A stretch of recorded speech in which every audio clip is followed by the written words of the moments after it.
On est ici, fin février, donc l'année est déjà bien entamée en 2023. Les dossiers locaux à surveiller là, pour l'île d'Orléans, la Côte-de-Beaupré, ça serait quoi pour vous actuellement? Bien, il y a évidemment la mobilité. Il y a évidemment une croissance d'utilisation de plus mobiles. Il y a une nécessité pour le fédéral de faire sa part, comme il le fait, comme il s'est engagé à le faire pour le tramway, pour éventuellement d'autres développements structurants. Je pense que la Côte-de-Beaupré ne doit pas être oubliée dans ça. Je vais me charger de rappeler ça à nos interlocuteurs d'en face au gouvernement. Euh, Évidemment, il y a les travailleurs étrangers temporaires, ça s'en vient. J'ai été il y a quelques jours avec la Fédération de la relève agricole du Québec et on en a évidemment, on a avancé certains dossiers déjà. On m'a déjà fait part de certains dossiers qui accrochaient un peu. Donc, évidemment, le bureau, c'est un service qu'on offre. On est habituellement assez efficace, bien qu'on voit des ralentissements du côté de Service Canada en la matière. On l'a déploré déjà par le passé et ça ne s'est pas amélioré. On a récupéré, par contre, l'assurance-emploi, on a récupéré les 750 heures qui avaient été retranchées aux agents d'assurance-emploi. Donc, on espère que ça va finir par porter fruit. Pour le moment, on reçoit moult demandes avec des problématiques d'assurance-emploi, des gens qui dépassent largement les délais qui sont prescrits habituellement pour avoir une réponse du gouvernement. Donc, des gens qui sont sans argent, sans revenus. Il y a toujours dans le collimateur de nos préoccupations en matière d'agriculture la protection de la gestion de l'offre. Et on a fait un gros gain, le Bloc québécois, récemment. J'étais là, présente, aux côtés d'Yves Perron. Et quand on a vu la Chambre se lever au complet, et c'est une bataille que Yves, qui est porte-parole en matière d'agriculture, c'est une bataille que Yves déploie depuis plusieurs mois. Et on a la troisième lecture, on est passé en troisième lecture et ça a été voté par l'Assemblée nationale, par la Chambre des communes, pardon. Et on est content parce qu'on a réussi à soulever la nécessité de cette protection de la gestion d'offres, évidemment, qui est une référence, moi, pour avoir voyagé par la chanson dans d'autres pays francophones et d'avoir des fois parlé avec des agriculteurs qui nous disaient « Ah, mais la gestion de l'offre chez vous, c'est génial, ça, ce système-là qui protège les petits. » là.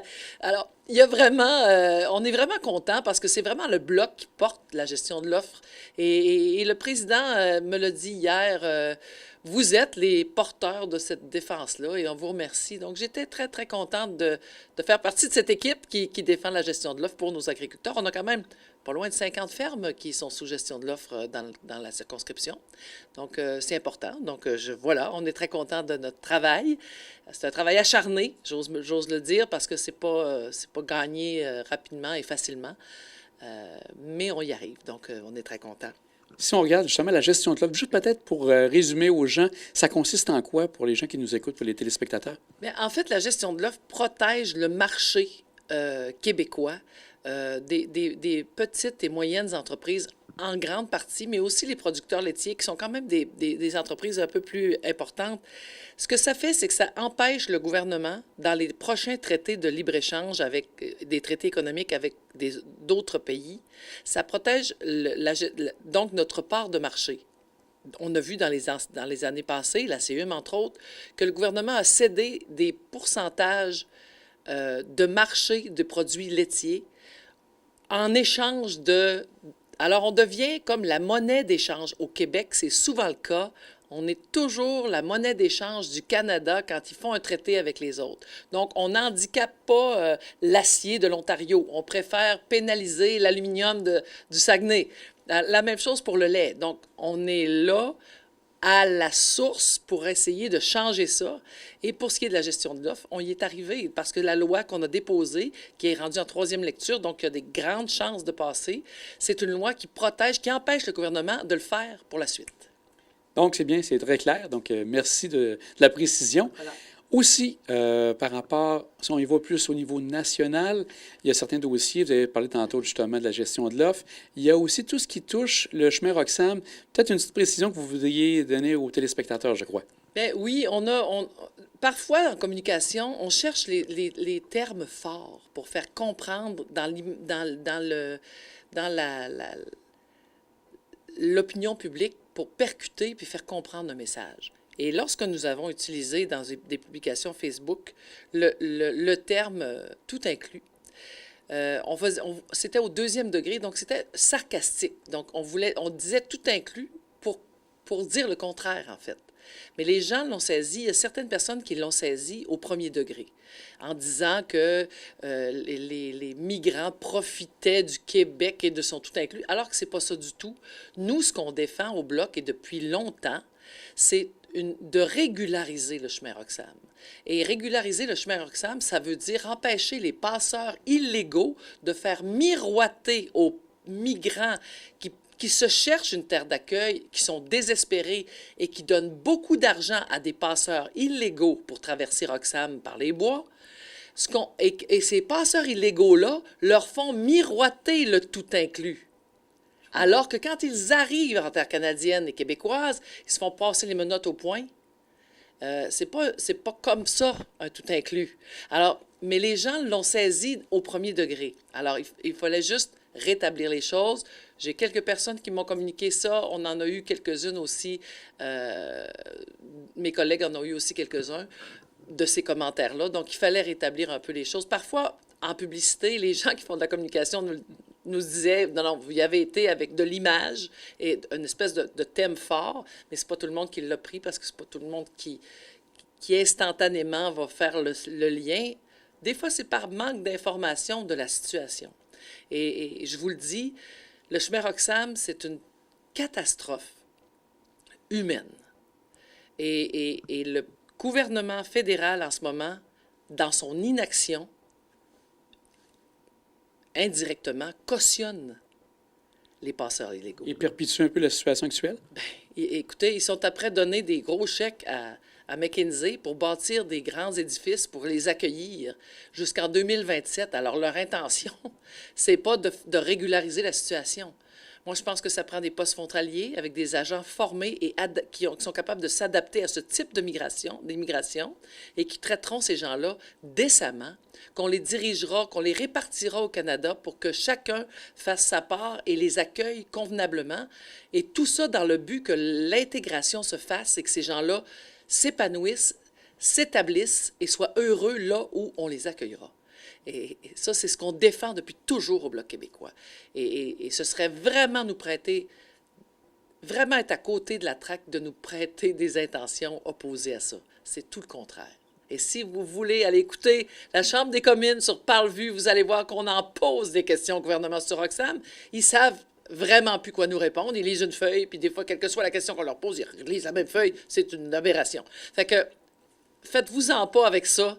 Nous, ce qu'on veut, c'est prendre soin des gens qui arrivent ici, puis les traiter décemment, humainement, et surtout éviter la mortalité, les enfants qui traversent seuls par les bois, et les parents ont déboursé de l'argent. C'est odieux, sincèrement. Donc, à surveiller. Aussi, un élément, vous avez parlé de la clause dérogatoire, oui, que justement, le gouvernement souhaitait mieux encadrer, le gouvernement fédéral.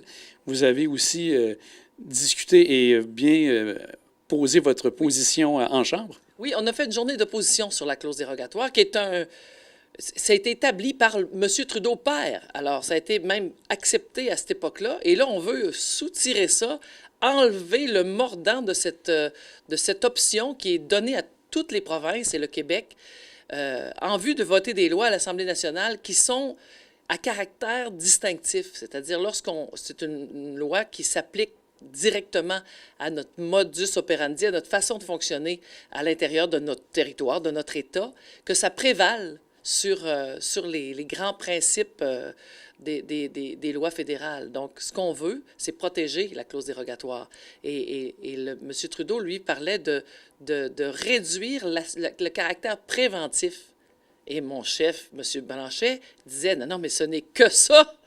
La clause dérogatoire, ce n'est que ça, de la prévention, justement pour éviter que le gouvernement vienne s'ingérer dans les décisions qui nous sont propres, par exemple la laïcité, par exemple la loi sur le français. Sur une note plus légère, pour terminer l'entrevue, oui, ça va faire du bien. On a eu une belle nouvelle cette fin de semaine avec Laurent Saint-Germain qui a remporté justement le championnat du monde au niveau du slalom. Sûrement content de tout ça. Hein? Oh, on est content. J'écoutais ses parents.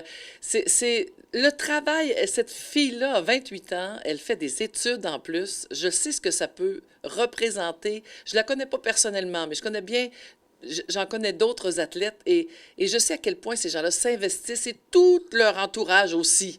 Les parents, les amis. Et donc, le résultat culminant de ça, c'est un podium quelque part. Même si parfois on ne l'atteint pas, on est content de nos performances, mais quand on atteint le podium, c'est comme le paroxysme. Donc, on est vraiment content pour elle. Elle le mérite. Bravo, bravo, bravo. Et c'est une fierté nationale. Est-ce que vous aurez l'occasion de le dire en chambre, justement? Ben oui, on va essayer de faire un petit 31 là-dessus. J'ai hâte de revenir pour ça. Un 31, c'est une minute à 59 secondes qu'on a pour rendre hommage aux gens qui se distinguent dans notre comté, dans notre circonscription. Alors, évidemment, dès mon retour au Parlement, je vais essayer, mais on vient de m'en donner un, fait que ça sera peut-être pas instantané parce qu'il y en a d'autres qui sont en liste, mais à un moment donné, mon tour va revenir et ça va être la priorité. Bien, mais Caroline, un grand merci. C'est toujours agréable de vous parler, de vous parler justement de ce qui se passe au Parlement. Merci, ça me fait plaisir. Merci à vous, les télévisions, je le dis, je le répète, les télévisions, les médias locaux, que ce soit les journaux, la radio, la télé. Vous êtes précieux. Si on vous a pas, on ne peut pas passer nos messages, on ne peut pas informer les gens. Donc, merci d'être là, de tenir bon. Merci à toute l'équipe.